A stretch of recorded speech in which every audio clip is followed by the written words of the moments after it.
na kaya natin kampanan yung role na to. And walang iba nakaka-deserve ng role namin, kundi kami lang. So we just really, hindi namin masyadong pinapreview sa sarili namin, pero at the end of the day, it doesn't mean na magre-relax naman. It's more like, kailangan namin ibigay yung lahat namin. Yung mindset namin, it's always on the same page na kailangan namin. How excited kami? So you're out of 10, 100. Like, matagal namin hintay na magkaroon ng ganitong opportunity. Actually, the lead role naman sa isang napakalaking project. And, ayun, we're really excited sa magiging outcome. Actually, every shooting day, like, looking forward kami sa every shoot namin. Because, the production, everyone, the cast, super na-enjoy namin yung company sa isa. Kaya parang grabe yung excitement na nararamdaman namin for this season. So, Aubrey, throughout the University series, parang supporting role ka lang before, diba? Ngayon, leading role. Kamusta naman yung feeling na lead role ka na ngayon sa... Ayun nga, sa Book 120, was supporting role lang. But I'm really thankful. Pero ngayon, na-lead role na ako. Yun nga, grateful ako to pray Lord for this blessing. I'm grateful to my bosses, to Viva, for giving me this opportunity. I can say that I'm really blessed for this na nabigyan ako ng chance. And grabe lang din yung kaba na nararamdaman ko. Kaba na, not in a negative way, but kaba, like normal kaba na mag-lead ka na. So Lance, ano initial reaction mo nalaman mo na ikaw mag-play kay Doc Liza? Ano Initial reaction, umiyak ako, tinawagan ko nanay ko. It's in my broadcast channel po actually yung screenshot na umiyak ako kasi lahat ng... I actually wanted to quit showbiz last year. As in, konting-konti na lang. Because initially, when my contract expired, I was supposed to be with another agency, and then eventually it didn't push through. So I was like, maybe I should just quit. Maybe I should just give up on this. And then sobrang blessing in disguise na nakausap ko ng boss ng Viva. May nag-refer sa akin sa Viva. Ganun. So, sobrang... Hindi ko napigilan yung luha ko. Sa aeroplano pa nga ako nun eh. Hindi ko napigilan yung luha ko kasi sabi ko, ito na talaga yun. This is really the biggest opportunity na naranasan ko sa buong buhay ko. So hindi ko dapat siya i-let go. I should not take it for granted. Kaya ginagalingan ko talaga. So na nag-shoot na kayo sa series, how was it like working together? Nag-start na kayo mag-shoot ng series, how was it like working together?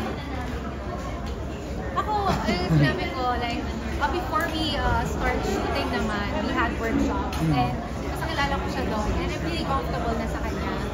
How was it working? Yeah. Easy lang. Like, actually, dahil nga, we're close na. Yung characters or eksena naman namin dito, cat and dog siya. So magkaaway. So it's not that hard for us kasi we're close na. Yan, comfortable na. Just really grasp the character, no?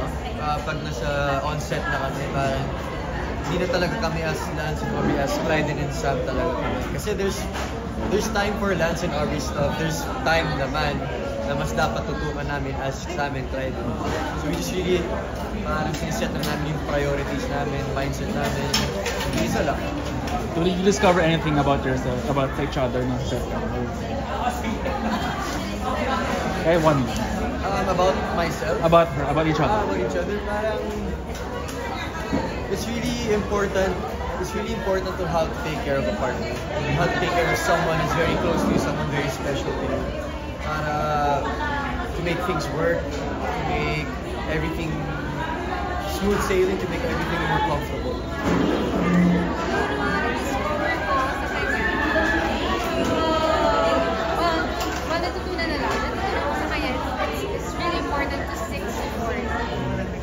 Lalo na in a love team. Kailangan talaga yun. Kasi, nagtagal na bago ko nag-love team ulit. Like, ngayon lang. Like, 3 months na. So, parang yung support ko, parang, kinukuha ko yung support sa sarili ko lang. But right now, it's important to support sa love. So last, what can viewers expect pag naparod nila yung avenues for them?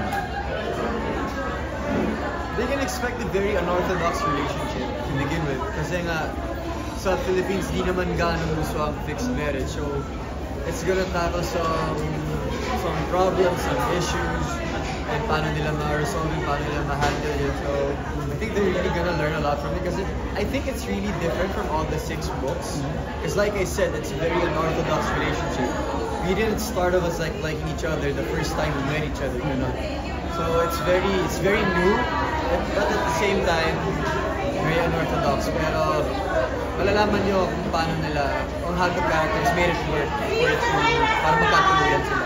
Sir, what's the question? What can viewers expect when they watch Happy? Expect nila, like, kung ano, as yung mga readers, expect nila kung ano yung nabasa nila sa book. Katulad na sinabi ni Direk kanina, naging faithful kami sa bawat eksena sa libro. So, yung mga iconic lines, yung iconic scenes, mapapanood at makikita nyo talaga sa series. So last na lang, pakilala then plug na lang yun. Hi everyone, I'm Aubrey Carahan. Hey everyone, what's up? I'm Lance Carr.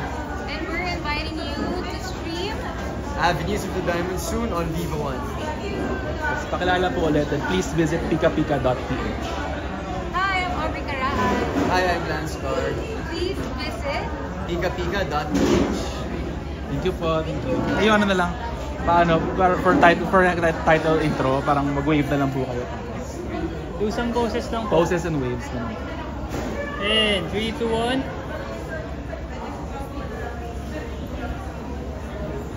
And cut. Then picture na lang po. For Heather.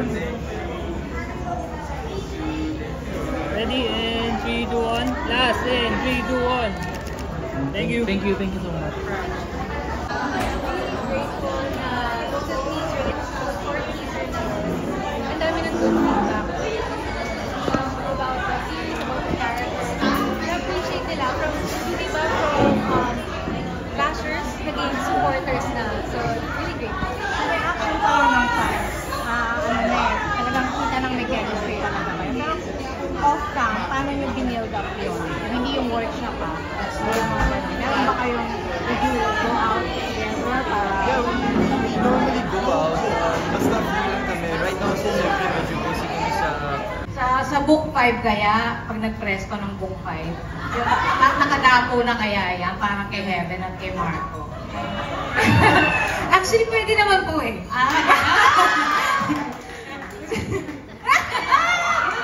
Ayan. Thank you. Thank you po. Alright. My question po is for Direk. So, how was the process po of getting along with this big cast, and also how faithful it yung Avenues of the Diamond sa book?